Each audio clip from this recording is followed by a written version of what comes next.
are now week 3 onto my media diary and I'm still really enjoying myself and everything that I'm viewing. I had a bit of an unfortunate situation affect me on this week, so on one of the days I was not able to get everything that I usually do done, and because of that this entry in my media diary may be shorter than the other ones. A reminder from last time, the rules that I'm trying to follow are: watch 1 film a day, listen to 1 album a day, listen to 1 podcast episode a day, watch a video essay on YouTube, and read something. And with that being said, let's get into what media I've engaged with in this past week. On Wednesday, I listened to the album Miniseries 2 by Sunmin and Slom from 2024. I've been getting more interested in Korean indie pop recently. I listened to the artists Barman Tiger and Minsu in one of my previous videos and really enjoyed the songs that I listened to from them. On this day I wanted to listen to a new artist from the same genre. I really like the cover art from this album, was really interested in it because of that. I really love the album. While I was listening to it, most of the songs gave me that nostalgic feeling of playing games like Style Savvy and Nintendogs on my pink Nintendo DS Lite. They have the same sort of childish whimsy that I absolutely love from Nintendo music. The music that really has that kind of charm to it. I really enjoyed this album and will be listening to my favourites from it for a while. My favourite songs from the album were Why, Goodbye and Stoplight. Overall I'll be rating this album 4 out of 5 stars. It is a quick listen, so I would recommend giving it a listen if you're interested in indie Korean pop. This was my first time listening to this podcast, American Hysteria, Invasion of the Drones with Gabe Lenners. I've really been enjoying listening to more political podcasts recently, and this series was recommended to me on my Spotify homepage. This was the most recent episode. It was about the recent reports of drone activity that affected New Jersey. This was interesting as the person who joined the host to discuss this topic had knowledge of events that were very similar to what was happening in New Jersey, happening in other areas of America back in 2019. There are many things that these occurrences could be, from actual drone activity to mass hysteria to aliens. To go into more depth of what really happened and what the explanations could be, give this episode a listen. I'm looking forward to listening to what else this series has to offer. 4 out of 5 stars. I'm still working my way through Monster She Wrote, the women who pioneered horror and speculative fiction by Lisa Kroger and Melanie R. Anderson. This is a book that I learned from the library, so I'm trying to finish it before I have to give it back. And like I mentioned in one of the previous episodes, that the reading portions of what I'm doing is the part that I've been finding the most challenging. So I have been trying to make more of an effort to read and get my books read in one session, rather than being sat aside with reading a few sections. The authors that I have read about since last time are Dion Fortune, Margaret St. Clair, Catherine Lucille Moore. If you've seen my last video, you'll know that I'm very interested in the history, sex and kink, and this video I say that I watched is very much along those lines. From medieval history to Hellraiser, mysticism and sadomasochism by Mausoleum. This was a great video essay that spoke about the origins of sadomasochism and its relation to religion, and how that all relates to the film Hellraiser. I've never actually seen this movie, but I will definitely add it to my watch list after watching this video. I would really recommend giving it a watch if it sounds interesting. I will link the video down below for you to watch. Rebecca from 1940, directed by Alfred Hitchcock, is one of my favourites. I love the theme of it being a haunting, yet there are no ghosts within the film. The main characters are haunted by Rebecca's death and eventually by the cause of death that befell her. Maxim marries a young woman who is our main character, yet she's never given a name throughout the film. As they try to get on with their marriage, the reputation of his previous wife, who died before the events of the film, follow her around, and it unfortunately does not help that the housekeeper, Mrs. Danvers, who is tasked with settling our main character in and making sure she's feeling comfortable, seems to be obsessed with the departed Rebecca. She feels as though she is constantly reminded that she could never come close to the memory of Rebecca, that her husband holds in his head, and that she will never be loved by him as much as he loved Rebecca. She is constantly reminded that she is of lower standing and beauty than Rebecca. This feeling of resentment towards his dead wife boils up within her until she attempts to take control of the manor, and lands upon hosting a costume party there. Unfortunately, this results in Mrs. Danvers coaxing our main character towards an old portrait within the manor of a woman in a dress that Rebecca had recreated for a costume party once before, and tells her that she should recreate this picture too. This results in Maxime reacting poorly when he sees her costume, and Mrs. Danvers attempting to convince her to commit suicide in her saddened state. Just when the couple feel like they are at their lowest, Rebecca returns to the manor once again and ultimately brings them back together closer than ever. I really love this film and believe it's a great representation of how people can feel hated by their past and are unable to escape the bad memories until we fully look at them face on and accept them. It is of no use to try and push our bad memories down and try to forget them, as we can never fully heal and move on from them. I rated this movie 5 out of 5 stars and would highly recommend watching it if you have never seen it before, as I believe it's one of Hitchcock's best works. Thursday was the first day I've not been able to complete my challenge. I had quite a stressful day and did not have the time or energy to do everything I wanted to do. I just want to be fully transparent. When I'm not able to complete everything I want to do, and this was one of those days. I did listen to an album on this day, but I also re-listened to it on Friday, so I will leave my review of it there. I listened to the new album Unity by Yost from 2025. I listened to it when it first got released on Thursday night, before I re-listened to it once again on this day just to fully take in the full album, as I'd been looking forward to it for a while. I first discovered Joost Klein on last year's Eurovision, and I have been listening to him ever since.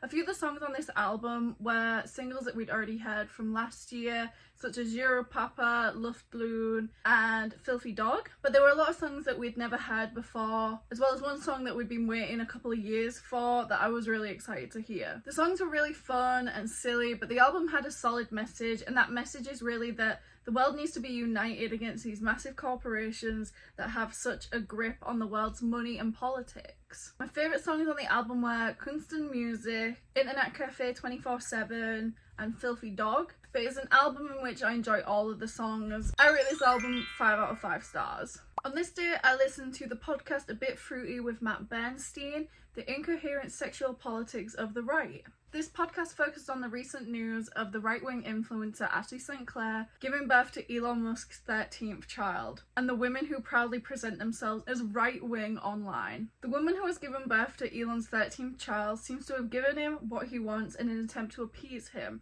and seemed like the ideal right-wing woman. She is now fighting for him to actually acknowledge their child. And other women like Abby Shapiro, whose whole internet presence was dedicated to teaching women how to be modest and dedicate themselves to the home and to their husband, but was sexualized by the men she was telling women to submit to. It never works out for women on the right, as at the end of the day, the men with these political views want to control women's bodies, whether it is to sexualize them, tell them how to look, or if it is to tell women when or when not to engage in sex and ban them from having access to abortions. I love this podcast series and always look forward to the next one. I'll be rating this episode 5 out of 5 stars. I read the one-shot comic book Doctor Doom and Rocket Raccoon from 2025. This story was really fun and I absolutely loved it. It was a short story on Doctor Doom trying to execute a plan but needing someone intelligent to help him in his mission. Previously the two have met, so there was some sort of friendship between Doom and Rocket. Rocket comes to Doom's castle to help him and the two successfully complete what Doom was wanting to achieve. I don't want to spoil too much as it is literally just being released, but I really enjoy this dynamic and I love the story. I really wish that it was more than one issue so I could see their dynamic more and see what else they could have achieved together. I've rated it 4.5 out of 5 stars as I absolutely loved it, but like I mentioned, I just wish that it was more than one issue. I watched another video essay from a creator that is quickly becoming one of my favourites. I watched China's Social Credit Score Isn't What You Think It Is by Tor's Cabinet of Curiosities. I really enjoy his content and really love the way that he discusses topics that aren't really heard too much about but still deserve to be heard. He discusses that he himself lived and studied in China, so he has first-hand knowledge of talking to the people around him while living in China about the so-called social credit score and the people that he brought it up to not knowing much about it at all. He explains how it's mostly untrue, apart from one test run a small town located in China ran that was unsuccessful, and how this idea of it being true for the whole of China quickly spread throughout the West due to translation errors. I would really recommend giving this video a watch as I found it very interesting despite not being totally aware and interested in the topic ahead of watching it. I will link it down below in the description. On Friday I watched the film Let's Start a Cult by Ben Kitney from 2024. I enjoyed this movie, a comedy based on the premise of missing out on a group suicide of a cult that you have dedicated yourself to and what happens when you discover the cult leader is still alive. Chip, our main character, is clearly the least favourite member of the group, so when it comes time for the group to sacrifice themselves, he's sent out to deliver the plan to a local TV show and he misses the suicide and ends up back home with his family. He does not fit in at home and soon loses the job that he has working with his family. While out at the park, he discovers that the leader of the cult is still alive, and this gives him a chance to redo it and start his own cult alongside his old leader. As they recruit people along the way, they form a friendship and soon discover that the cult leader is a liar and has been manipulating them the whole time. But this friendship that they've formed is more important than what they believe. This movie was fun and I did enjoy it, although some of the jokes were not my sense of humour, but it made up for it with a unique plot and fun acting. I also enjoyed seeing CM Punk in it. I'll be rating this movie 3 out of 5 stars. Hopefully in this section you can't hear my neighbour mowing his lawn because it's pretty loud, so I hope not. And I film right near the window, so we'll see. I listened to Saya by Saya Gray today and I really enjoyed it. It was a chill yet experimental album that reminded me of some of Björk's music. All of the songs on this album pull ideas from different genres and inspirations. There was a lot of technical and electronic elements to her songs, but I also noticed historical elements, as I noticed one song sounded like there was a lute or an instrument of that sort being played, and I absolutely loved that. I think this was a really great album that more people should be talking about, and I'm surprised that I'd not heard of this artist before listening to this album. I will definitely be listening to this album again, as I loved it as a whole due to the great transitions in between songs. So I do believe this is definitely a great piece of music that you need to listen to in order to get the full effect of the album. My favourite songs are Line Back 22, How Long Can You Keep Up a Lie, Cat's Cradle, 10 Ways to Lose a Crown, and Exhaust the Topic. I've rated this album 4 out of 5 stars and I will definitely be listening to it again. Listen to the very really good podcast The Brad Pitt Scam is Insane, hosted by Curtis Connor. I'm a huge fan of Curtis Connor's YouTube videos and I occasionally listen/watch the podcast. It is a funny casual podcast in which he talks about recent topics that interest him. He discussed the recent Brad Pitt scam that went viral, when a woman was scammed out of all her money by an account claiming to be Brad Pitt and that he is sick and needs help paying for medical bills. He also discussed the recent Anna Paul TikTok drama. This podcast was fun. It's one of those podcasts that you can put on in the background while doing chores, but it's not one of those podcasts that are too educational, but sometimes you don't need that. For that reason, I'll give this episode 3 out of 5 stars. I read some more of Monster She Wrote, The Women Who Pioneered Horror and Speculative Fiction by Lisa Kroger and Melanie R. Anderson. Since the last time I have read about the authors Mary Elizabeth Councilman and Gertrude Burroughs Bennett. I am hoping to finish this book over the next week or so, and I look forward to fully being able to share my opinions once I've finished it. Thought-Terminating Cliches in Christianity by Believe It or Not discusses the Christian movement and personalities that seem to say a whole lot of nothing. They are not able to discuss opposing views, and some of the stuff written in the Bible goes against the words that they themselves speak. I love the way that this creator discusses these issues. Believe It or Not is great. It's great at explaining these things and discussing what is so wrong with a large part of modern Christianity. The link for this video will be linked below in the description. On Monday, me and my husband watched the film Megan, directed by Gerard Johnston from 2022. My husband's seen this movie before and really enjoyed it, but I had never seen it, so he wanted to watch it with me after seeing the trailer for the second one that's coming out in movie theaters soon. I thought this movie was super fun, and I can see why people loved it and it became viral when it first came out. If you're unaware of what the movie is, a woman who is working for a toy company becomes guardian of her niece after the unfortunate death of her parents and creates a new toy that will be the next big thing. She creates a humanoid robot that is designed to become a little girl's best friend. Essentially, an AI robot friend named Megan. She pairs the prototype Megan to her niece in an attempt to help her, but she struggles to take care of her, and quickly her niece and Megan end up in a codependent relationship, and Megan becomes obsessed with her. As it is a horror movie, obviously this ends up causing blood and guts, but if you've not seen it, I would really recommend watching it. I loved it. It was a super fun horror movie that was filled with ridiculousness and fun, as well as having great horror aspects, with a robot gaining sentience and becoming obsessed with a little girl. One thing that I would note though is that due to the virality, I thought this robot girl would be dancing like all the time, the whole movie, but it really just was one scene, so that actually surprised me. I really enjoyed watching it, and I'm now super looking forward to seeing the second one that's coming out this year. I will rate this 3.5 stars out of 5. I listened to another album from Amyl and the Sniffers on this day. I listened to Comfort to Me from 2021. I really enjoyed the album Cartoon Darkness, so I really wanted to listen to some of their earlier stuff, and I really loved this album too. It was similar to their recent album Punk Rock, with themes of women's issues while still being fun to listen to. I absolutely love Amy Taylor's vocals, and I think that those songs are so fun to listen to, all while having something strong that they want to say.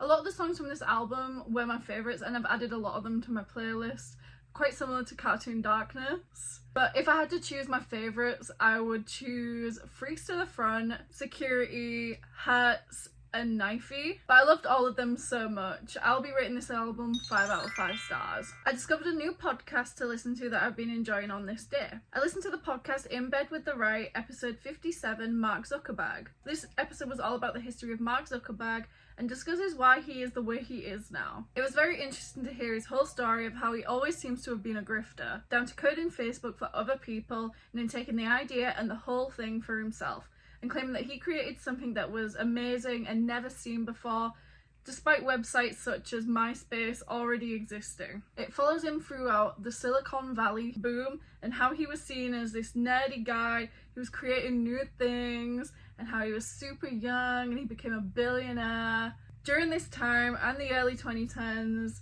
he seemed like a progressive guy and introduced stuff like fact-checking to the platform.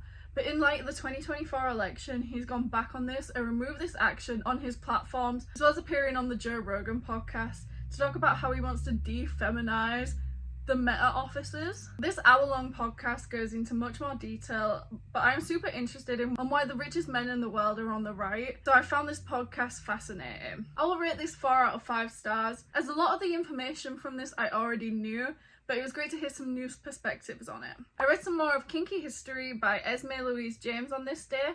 I've gone to the next part in the book, as this book is split up into about 4 parts. The first was on the sin kink, so the things that people find pleasurable, which are seen as sinful until more recently, and how historical figures have spoke about these activities. This next part is on the pleasure kink, which I'm not sure what this will be about, as I've not fully gone into it yet, but I'm really enjoying this book and learning about different historical aspects of kink and sex, and look forward to learning more. Unfortunately, this video essay was how I heard the news that Joann's Fabrics is going out of business, which is a shame because that is the closest fabric shop to where I live. Boom and Bust of Joann / Here's How It Happened by Cactus Lady Creation. This video goes over how the craft and fabric shop Joann has gone bankrupt for the second time, causing the closure of hundreds of stores and thousands of workers to lose their jobs. This video goes throughout the company's history and how it could have led to it going bankrupt twice, what it means for the future of the company and the crafting community as a whole. As like I mentioned at the beginning,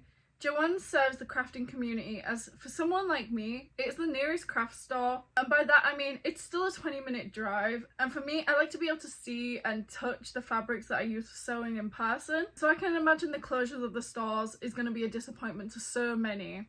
I will link the video down below, so please give it a watch. We went to the movies on Tuesday night to see the new horror movie The Monkey, directed by Osgood Perkins, from 2025. I love this film. It was another one of those super fun horror movies that's filled with both comedy and extremely well done gore. The deaths in this movie are incredibly extreme and over the top, to the point where they were comical. The story outside of the deaths was also really funny, with 2 brothers that are drawn together by the monkey but also pushed apart by it. I believe this movie did what Heart Eyes, which I watched in the last video, was trying to do, in the way that it was over the top and comical, but I just felt The Monkey landed that idea a lot better than Heart Eyes did. It was a horror movie that didn't have much of a serious message, and it was an easy watch that was really enjoyable. One of the big surprises that me and my husband keep talking about is that Adam Scott was in it at the beginning, which we were really excited about because we're fully deep into Severance at the minute, which we thought was really cool. I also thought it was really cool that Thea James played both the main character Hal and his brother Bill, and it was really cool to see the difference in how he played each brother. I've rated this movie a 4 stars out of 5 as I really loved it, and it had been a while that I have seen a horror movie that is as much a comedy as this. But it is an easy watch and one that you don't need to think too much about. This is week 3 of me documenting my media diary. I really hope that you've enjoyed me yapping about the things that I've watched, listened to and enjoyed over the past week. And if you did, think about watching my previous videos to see what else I've spoken about. If you've enjoyed these videos, then please consider giving this video a like, commenting with suggestions of what you think I should check out, and subscribe me to join me on this journey and keep up with what media I am consuming. My social media, TikTok, Instagram, Letterboxd, and Shelf are all linked down below in the description, and I will see you in the next video.